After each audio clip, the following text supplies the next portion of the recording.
Hair done, nails done, feet done. Don't need a job, but she keep one. Got her own whip, no lease on. Got her own crib, no keys on. I pull up to the club with a bad bitch. I pull up to the club with a bad bitch. Pull up to the club with a bad bitch. I pull up to the club with a bad bitch. First class trips, OT with it. Just finished school and she teach with it. What's going on, man? It's your girl TampaMystic, and we are live on the industry's most wanted Hype Me Up podcast. Yeah. My dog Nick Lavelle is in the building. Give me some love first and foremost. Don't leave me hanging. Never. Boom. Oh, Boom. yeah. Spirit finger. Did you see that video that's going around where the woman hadn't seen her like baby daddy in 20 years, and he in the background with the spirit finger? I'm back. Y'all miss me? You got somebody else? She like, y'all make me sick. Yeah, she was tight. I think she got a whole situation going on. She pissed because he came. She like, oh, wait a minute. Yeah, I didn't moved on. Facts. 20 years later, what you expect? Yeah, I don't expect no woman to hold on. I mean, I expect you to still be, you know what I'm saying, within reach. Right, but not like that. So shout out to Nick Lavelle, man. I appreciate you being here. Let's just kick it off like this. Who is Nick Lavelle? Nick Lavelle, a.k.a. Mr. Howell. I'm a serial entrepreneur. You know, I be trying to. So I'm a serial entrepreneur. You feel me? That's a new word. That's in the dictionary, y'all. Look, I had thought about when you said earlier, no cousin. That's why I had to let it out. But no, I'm a man of many traits and qualities and abilities.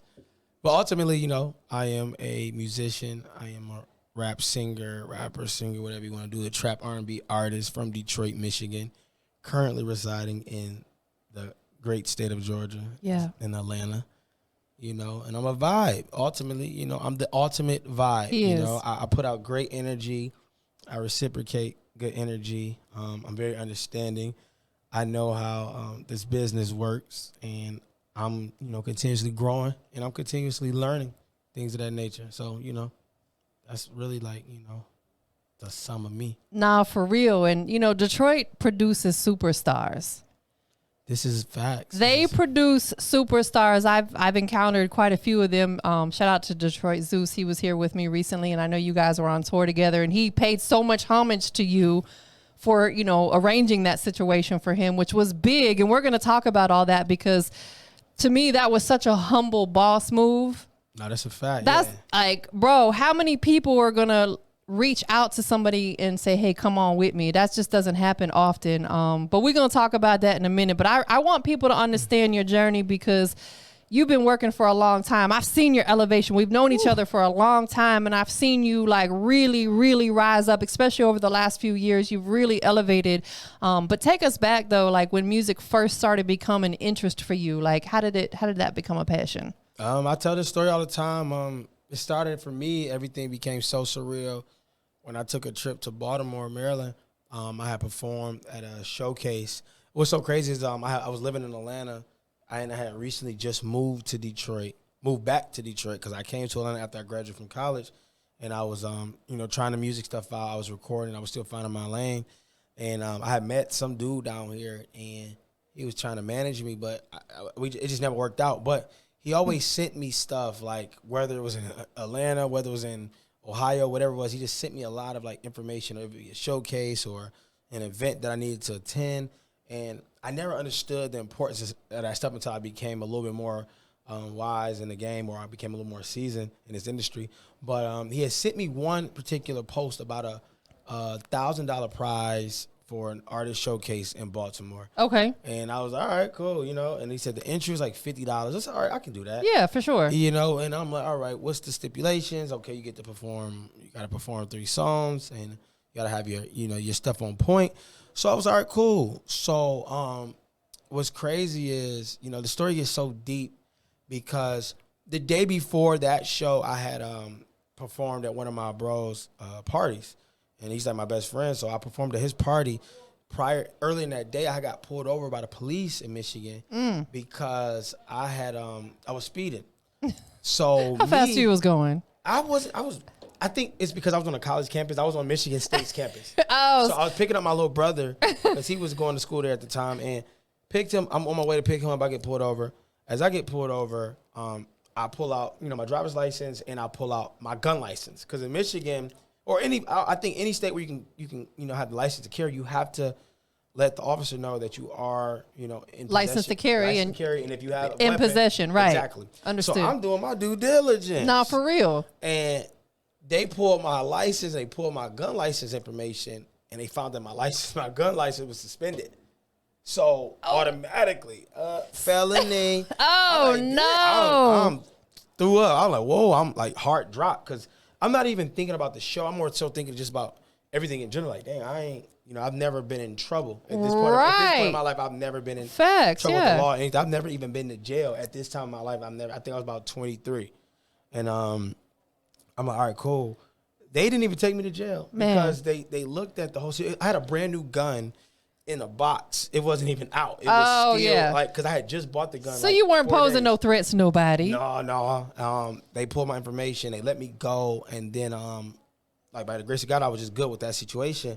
So after the show, after the party, we did our thing. We was contemplating on even going to Baltimore. We was in Lansing, Michigan. It was an 8.5 hour drive. We like, should we do it? Right. I said, let's rock out. Let's do it. Yeah. So it was like 4 of us. We all drove. And it was straight. Like I said, it was in the middle of the winter. So, the weather gets crazy as you go to the East Coast. Right. Absolutely. So we get there. It's cold. But, we drive to Baltimore. By the time we get to Baltimore, it's about like 11 p.m. Yeah. You know what I mean? The show didn't already started. The contest. Everything is doing what it's doing. They got artists performing. About 40 artists performed already. And there's another 30 I got to wait for. It was like 90 artists that came from all over the DMV. So I'm like, damn, this is crazy. So as I'm, going through my stuff, I get to performing. Before I even perform, a girl, we was in the back, just chilling. Yeah. A girl came up to us like, y'all drove from Detroit for this bull? They said, this joint is rigged. Like, I know the people that's throwing it. Like, their artist is the artist. Wow. I'm talking about my whole spirit is crushed. Oh, wow. Spirit is crushed. Yes. You know what I'm saying? Like, my energy is down, but I just had a conversation with myself. Before I came there, I was on the road, and as I'm on the road driving, I prayed to God. I said, hey, listen, I appreciate, I'm just talking to God, like, I appreciate everything that you've done for me, but of course, please let me know if this is what I need to be doing. If this is my calling, let me know. Like, whatever comes out of this trip, just let me know. Give me a sign. Right. If this is something I should continue to pursue, if it's something I should give up on, should I look for a different career?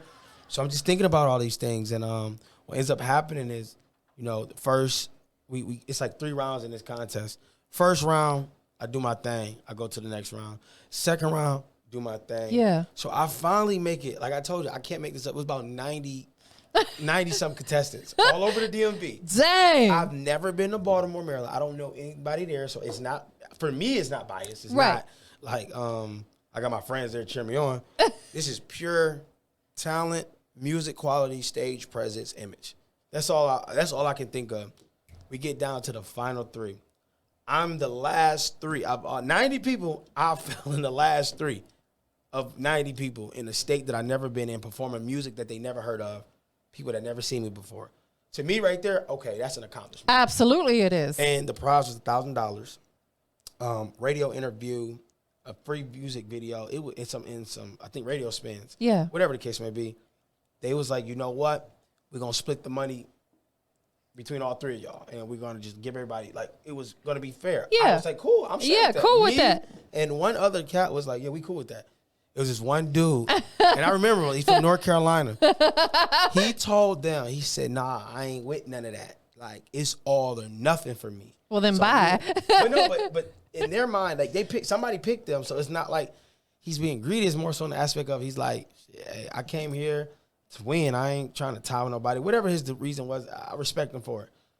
So for them, they was kind of like drawn back. They said, well, we need to pick a winner. All right, well, we're going to let the crowd pick the winner. So they went to the crowd. That's a great idea. When they went to the crowd picked me unanimously. Ooh. So that moment Get right 'em. there, that was the turning moment for me with music. That was the biggest moment, before I got to the level I am now. But that was the moment before the moment. That was like, okay, damn, I can do this. Right. Because even my friends, they were kind of like in and out. Friends, they ride the wave because it looks good. It's right. Like, all right, you making noise, you popular, everything. Because I already had like popularity in my city, in my fraternity. and things of that nature. So it's like now I'm doing music. How do we apply this? How do we bring everything together? And that show right there brought so much to my life. I met producers, I met videographers, I met other artists. Yes. And ultimately, like I said, I prayed on it. And I'm so happy I never gave up on it because I just look at where I'm at now. Absolutely. Yes. And you thank God that you went ahead and took that chance because, you know, for a minute you're like, should we make this ride? This is a long drive, and you did it. Yeah. And it also gave you confirmation that you're doing the right thing because, as you said, you were in front of a crowd of people that didn't know you, never heard your music before, and they chose you.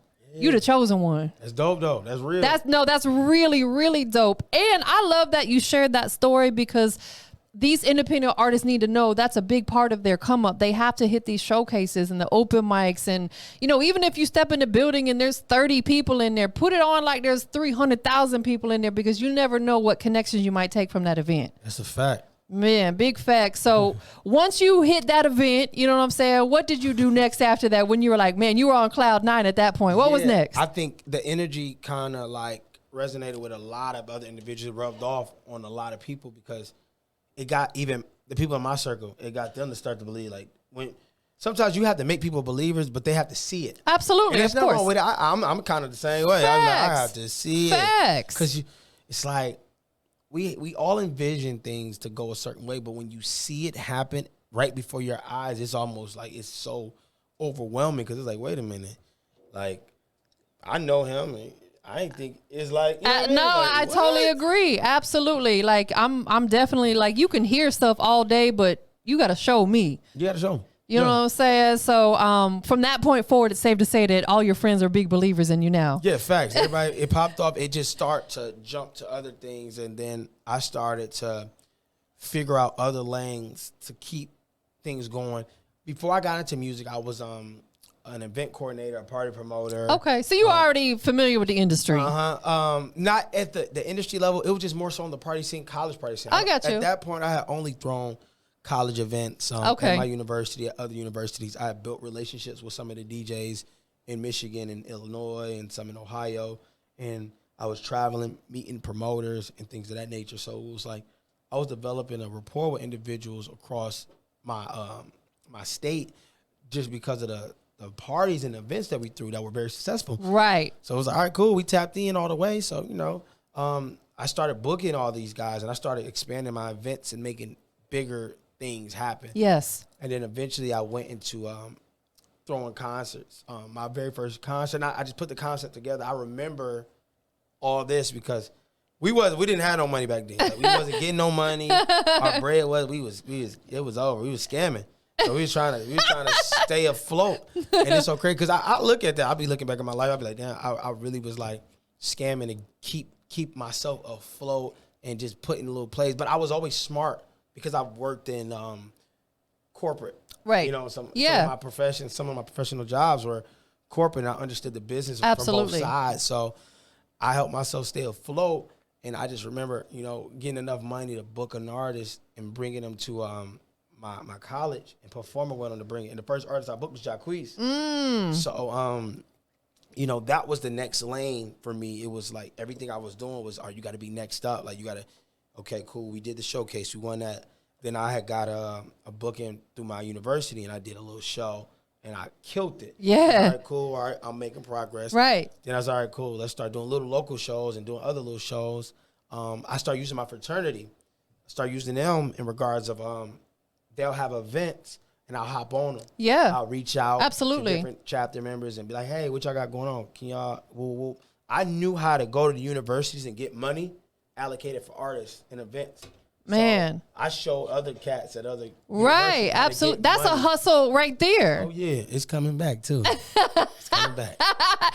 He meant that. You said that like you meant that. That's a fact. You know, fast forward, you know, I've just, like I said, I've seen your elevation and you're so polished as an artist. Man, and I mean that in the most respectful way you are, because there's a lot of artists out here that have been doing this a long time and they still need a lot of training. With the way they look, the way they carry themselves, the way they interview. Like some of them they need to go back to the basics. You're a very polished artist. How did you develop that? A lot of studying. It's like when I was in college, I hated studying. Yeah. I hated it. I flunked out of college like once, got kicked out twice. And it's like, it all comes to discipline. But you're going to be disciplined for stuff that you love, stuff that you're into. So I look at it like this. I always tell artists this. Positivity is always going to win, no matter how you look at it. Right. Stay positive. You're going to always rise above all the bull. But ultimately, it's like this. You have to invest in yourself. People, I hate to say it, but whether you can rap the best, whether you can sing the best, if your image don't look the part, people not buying into it. Facts. And it's sad, but at the end of the day, it's the truth. reality. It's like no one, and nothing against any homeless individuals or anybody that's less fortunate, but if you see somebody with a nice car, with the chain, whether you know it's theirs or not, That's right. you're willing and more prone to give them a conversation more than you are more prone to give a person who don't have that. Perception is everything. Perception is everything. And, it's so crazy how I was watching another interview, and that's another thing. I study others. I study how people interview, and I see the things I see the stuff that people say in interviews that I'm like, all right, cool. Don't say that. Right. Absolutely. You know what I mean? And that's what you got to do. You got to do yes, this. it's This is media training. Media training. And I do this without having any personal I didn't have no professional media training. I bumped my head on, a couple things in the past, but now I'm at the point where it's like, no, I watch what I say. I make sure I show love to everybody. I'm never going to be on here negative. I'm never going to be on here belittling anybody or coming at anybody. If somebody bring any negative energy to me, I'm going to dodge it anyway. Absolutely. Absolutely. And, that's kind of how I move when it comes to that. That's facts. We actually just had this conversation with the last interview. Shout out to Cash Clay and Dub. We were talking about one of the worst things you can ever do in life, period, but especially in this industry, is take the BS to social media. If you have a beef with someone, keep it offline, because the only person you're really going to hurt is yourself, because people are going to look at you sideways like, why you over there posting all this stuff? Like, don't do that. Like you said, you just got to learn how to maneuver in this business. And look, you out here winning. Yeah. He just came off a tour, y'all. Let's talk about that. Can we talk about that? Yeah, definitely, man. Shout out to Sammy. Shout out to Eric Bellinger. You know what I'm saying? Shout out to Major Connect Live, Skino, all the people that was a part of that tour that made it happen for me to even be on that tour. Once again, anybody paying attention, it all comes down to energy. It comes down to positivity. Yes. It comes down to staying on top of your stuff, being professional. Just because you're not wearing a suit, you didn't have to get a degree to chase this dream. Facts. It doesn't mean that you don't treat it like it's a professional job. It's still your professional. That's right. The way that you carry yourself, just like a job, a corporate job, the way that the corporate job is structured is the same to entrepreneurship. Everything is still the same.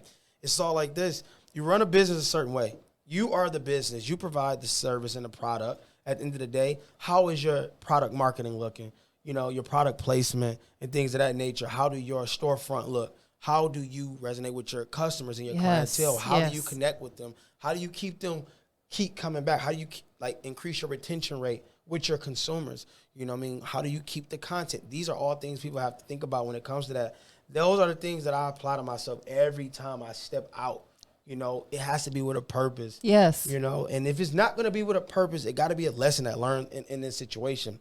You got to be willing to invest. Like a lot of these businesses didn't start with $0. People DM me all the time. Hey, I'm the hottest artist out. Well, if you're the hottest artist out, I'll know you already. No, for like Bigger Rankin always says, a buzz is like pregnancy. It's gonna show. No, that's facts. I like that. That's dope. I like that one. Like I said, like a lot of stuff that I've done, I put myself in that position.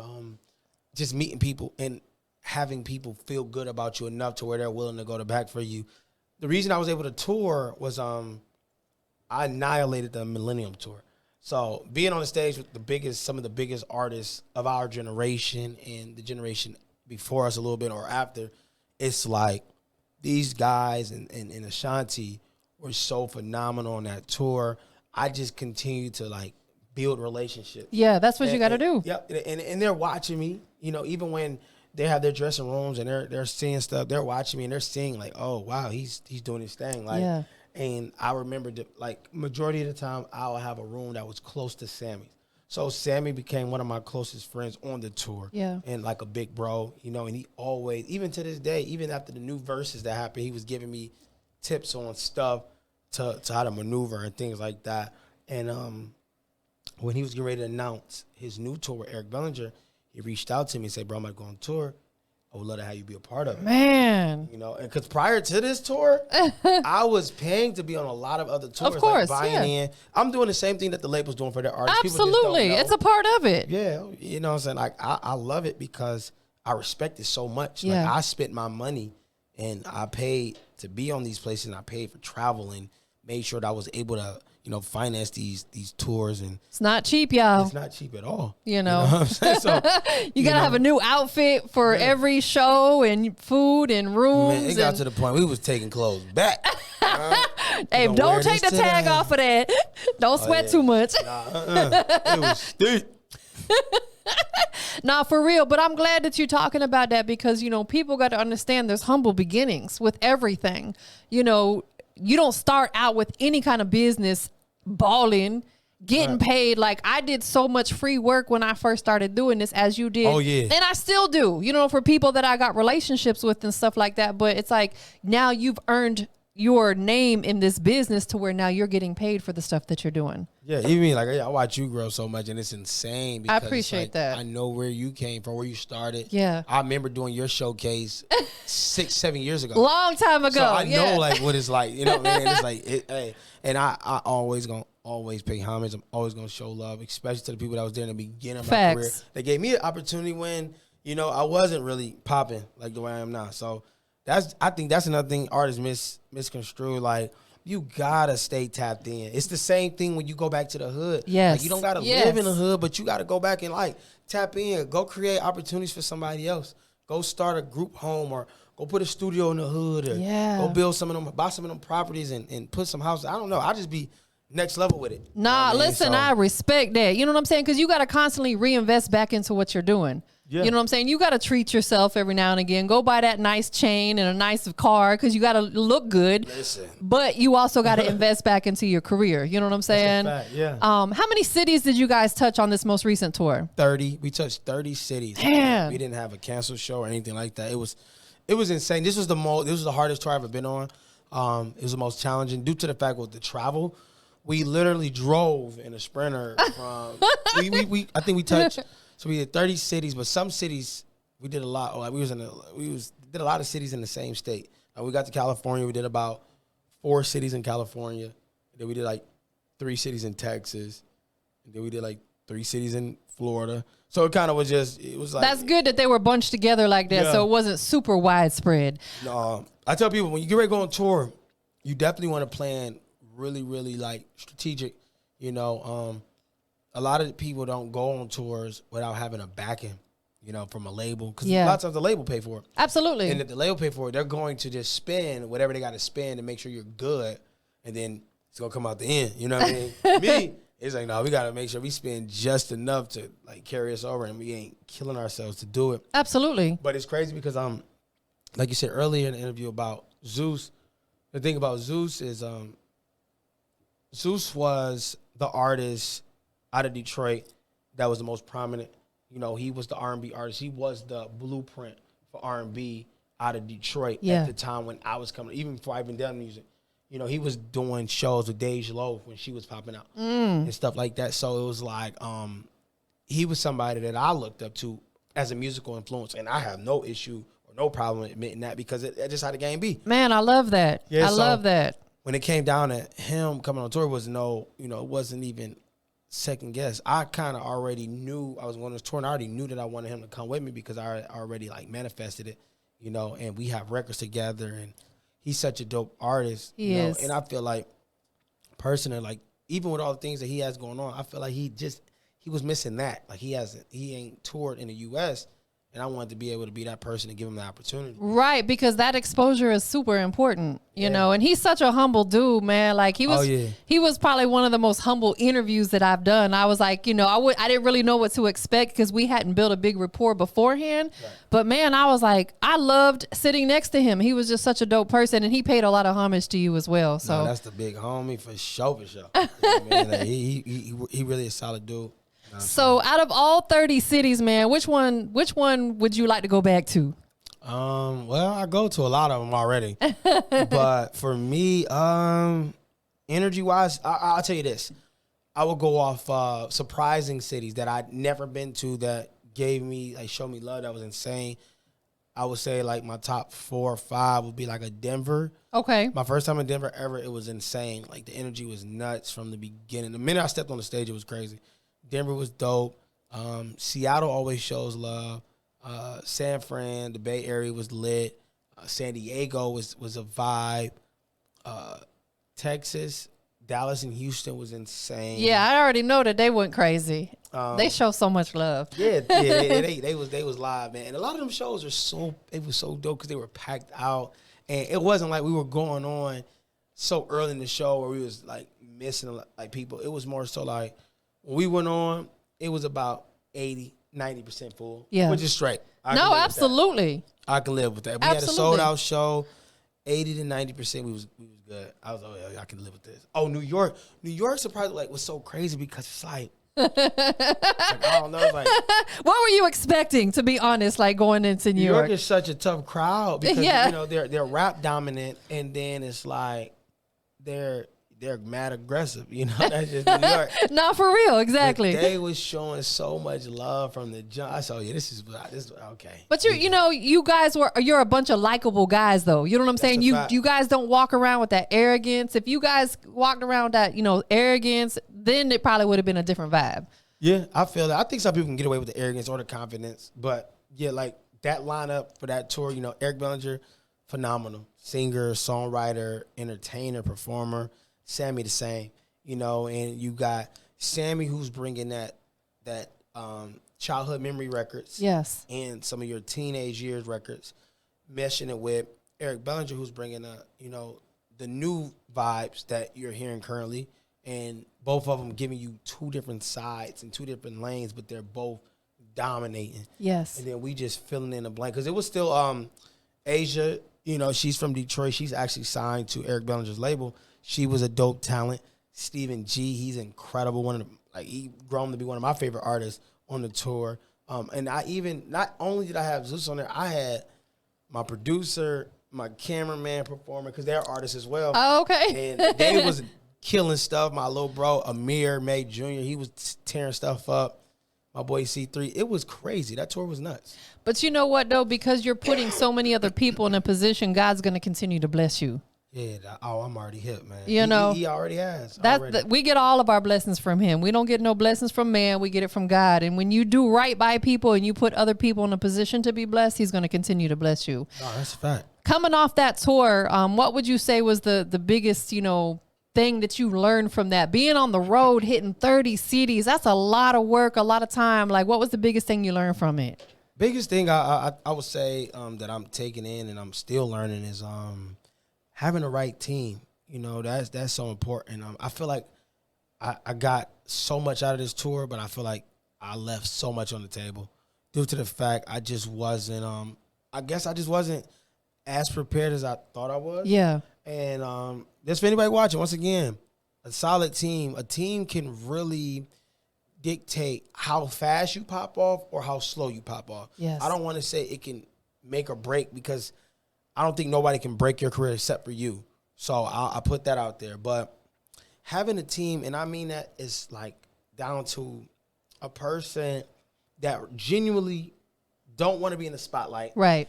Understands their purpose and their role, and they're going to annihilate their role. That's something that, I'm learning. I'm still, seeking for that. Having a manager, role manager to represent you. And so people take you more serious. It's almost like when people talk to the artists, they want to they feel like, oh, I can try to work something out. Right. You need somebody that can play hardball. You need somebody that can take the bullet.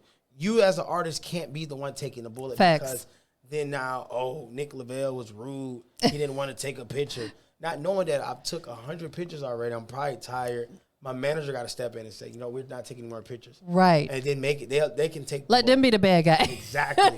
So we don't got that in place. You know, that's detrimental. And so people aren't trying to finesse you. Like, you know, that's what happens. They see that hey, Nick Lavelle, he's a good dude. He's got a good heart. Let me just slide right in there and talk to him. No, you got to curve that and you got to go holler at my manager. Yeah, that's a fact. And that's what because I currently don't have a manager. So it's always been, I've done everything on my own. So it's like, it's tough because the more and more I accomplish on my own, it becomes more harder for me to bring on somebody that I trust or that I believe that has my best interest in Absolutely. And the fact that you're busy. So if someone manages you, it's slick going to be a full-time job.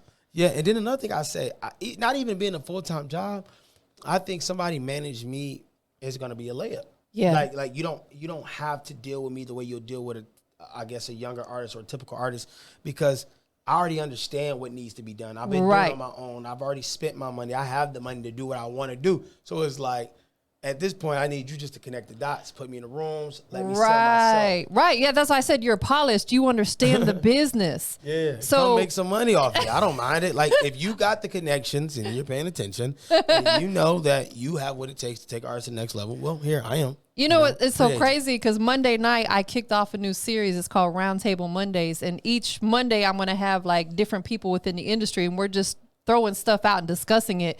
In my first one, I had 2 managers here. And we had so you got to watch the episode when I release it. Oh yeah, let me know. Because that's what we talked about for a whole hour, about what a manager's job and how do you seek out a manager and things of that nature. And I learned a lot myself, you know what I'm saying, which was really dope. What's coming up next for you, bro? Man, I got a couple of label meetings. I got an EP I'm getting ready to drop. I got a big record I'm about to put together. Got some major features coming on it. And I'm just finishing up records. I'm getting into acting as well, so I'm taking acting classes. Word, that's what I'm talking about. I love that. I actually, I got some song placements on some TV shows that's coming out. That's big. In the fall. Oh no, they're coming out in a couple months. Congrats, that's major. Yeah, definitely. Listen, anything that you accomplish in this journey is a blessing. It's extra because none of this is supposed to happen. You know, all of it's extra. You know what I mean? And to be in a position, like, the thing is, I don't even make a lot of money off music. The reason I make a lot of money is because of everything else that I have going on, but me creating these relationships with people throughout my journey, building that fan base. Yes. So whether my fans really buy the music, it matters to me, but it's like they're finding other things and other avenues based on some of the other services and products that I provide. Facts. And they're like, cool. And at the end of the day, all is, if all the income comes in, I'm good with it. Yeah, because in this music business, really, like, because now that it's streaming, man, it really takes like millions of streams to see a big check. Billions. Billions. Yeah, we'll say billions. So you have to have other hustles. So let's talk about that, for just a minute. Yeah. Besides, you creating great music, what else do you have going on business-wise? So I own a hair salon here in Atlanta. I seen that. Congratulations on that too. Yeah, Asanya Beauty Lounge right there on Memorial Drive. So you need to get slayed, ladies. Pull up. And then right next door, I got an event space that I occupy. Really? For small events, meetings, baby showers. Stuff like I'm gonna holler at you about that. I might definitely need to utilize it from time to time. What's so crazy, like when you talk about you rent another space, I actually have a podcast room in there. I'm actually gonna gut it out and probably turn it into a studio room just for my label and the artists under my label. Yeah, that's dope. Yeah, you gotta have that. You gotta have your own creative space. Yeah. Own a couple properties across the country. I got into the real estate big business. A couple years ago when I bought my home and understood it. Sat down with my realtor, sat down with my dad, who's a mortgage loan officer as well, and just learned about the business. And I also own the credit. I don't want to say credit repair because we do a lot more than just repair credit. We coach people. We educate them on the importance of credit, how to use credit, and then we show them how to get funding and get them prepared to buy homes or to establish business credit and things like that. I was just going to ask you, you help with business credit and stuff like that too? That's amazing because a lot of people are lost when it comes to that. Yeah, and it's deep. It gets so deep because it's like you really do. Because even me at 30, I didn't know anything about credit. I knew about credit, but I didn't know how important it was or how to really, really make it happen until I got older. Yeah, absolutely. I think we all are in our 30s before we start really understanding all that. Because 20, we go in debt. We might, max out our credit cards. We don't pay them. Don't pay none back. We go to collections. Hey, we've all done that. It's a lesson. But as we get older, we learn that credit is king. Yeah, fact. It is, and you have to get your credit together, personal and business wise. Most definitely. Man, that is dope. You got a lot going on. So film is definitely an interest for you. Yeah, man. I love, like, it's something about like entertainment in general that I love. But when I do these little screen recordings and these little self tapes, and I do these auditions, and I'm actually doing improv and things of that nature, it's insane to me because it's like I feel like my personality is so dynamic, and I gravitate with people. I think people gravitate towards me as well. It's just like, yo, I gotta keep going. I gotta keep going. Absolutely. I gotta see what else I got out here. I can't just be stigmatized or boxed in with Absolutely. just one occupation. I gotta keep it going. And we're in a content era. You have to constantly be putting content out there. We all have to be content creators on social media because as an artist, you don't want to just post your music all the time. You know what I'm saying? You want to have other stuff to show them like, okay, yeah, I'm a dope artist, but I also do this, and this as well. That's a fact. You know what I'm saying? Most definitely. Any, I know you just fresh off tour, but any thoughts of, any future tours coming up that we can, I'm staying like, once again, it's like, the tour, it's a lot on you. It's a lot. You're like, I gotta relax for a minute. Yeah, man. 'Cause I'm still feeling it. I can't even imagine, bro. Yeah, when you're gone, because I think I did 30 cities, but That's I was a gone lot. for 2 months. That's a lot. That is and a I got lot. Children, and it's like I got businesses that got that that need people to be there, and it's like it gets deep. But I'm always positioning myself 5 years ahead. Yeah. It's always been my motto, think 5 years ahead. Okay, cool. Where I want to be, how much is my bills, what type of income I need to be making to sustain these bills for the next 5 years. Word. So That's forth. great. And what else can I be, doing to create that avenue? So I'm constantly thinking like for the future and for, anybody else that's around me, think about theirs as well. That's so key because one thing that a lot of people realized when we hit this pandemic is they were not prepared. You don't never want to have to, like, as they say, you don't want to have to get ready. You want to stay ready. Yeah. You want to be prepared for whatever may come your way. You know what I'm saying? And none of us expected this pandemic. A lot of people lost their jobs, lost their lives, So it's like, if you always are proactive rather than reactive, you know what I'm saying? Like, then you weren't going to fall into those situations. And by you thinking 5 years ahead, you're always proactive. Always. You know? Gotta be. And like I said, I don't want to ever sound insensitive to anyone that may have lost a life, a job, a friend, family member, due to this pandemic, and it's a very unfortunate situation. But just to play devil's advocate, this was probably one of the best things that ever happened. No, listen, I made more money during the pandemic than give me some.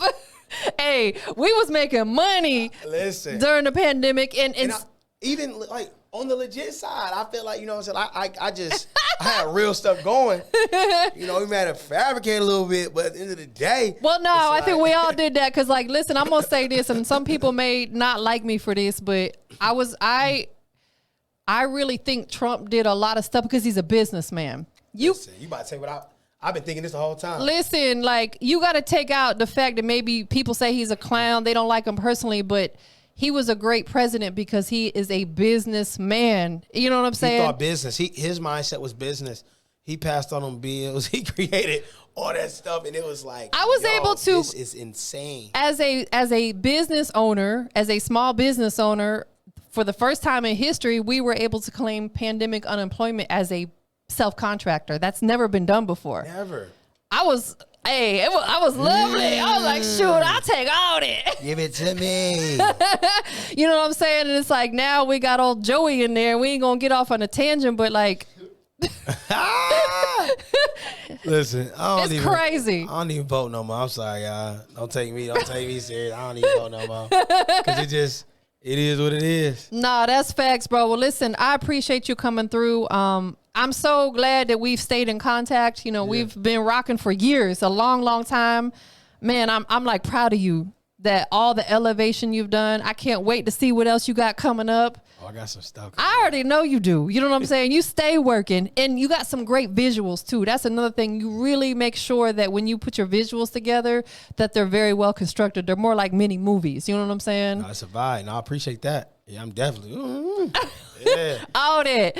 Before we get up out of here, there's 3 things we got to do, man. We got Nick Lavelle checking in right here on Industry's Most Wanted podcast. Tell everybody where they can follow you at. All right, y'all. Y'all heard, it's your boy Nick Lavelle, Detroit song, a.k.a. Mr. Howell. All right? Make sure you follow me on all social media platforms at It's Nick Lavelle 1. I got a record right now called Bad Bitch that is out right now streaming. I got a project called Bay Friend. Subscribe to the YouTube channel, get me on the TikTok, whatever. You know what I mean? At the end of the day, it costs you this amount of money to support somebody. No, for real. A click, a like, a repost, retag, whatever. It's well appreciated on this end. So, I'm very fortunate for that. Facts, man. Anybody you want to show some love to, give a shout out to? Man, I got a little one on the way. Another one. I got another one. Oh, on the way. Big Daddy. And I want to shout out to my baby. I know she gonna be watching this. She just text me. Shout out to your boo, man. Yeah, little baby. You gotta have a good woman by your side. That's a fact. Period, point blank. And I'm not just saying that because I'm a woman, but like I heard someone say, in fact, it was Kingpin Rap Juggernaut, for every good man, there's a great woman by his side. And that's just big facts. So shout out to your babe. Yeah, that's a fact. You know? Absolutely. So congratulations. You got another one on the way. Yep. Asanya, that's her name. When is she going to arrive? September 24th is the...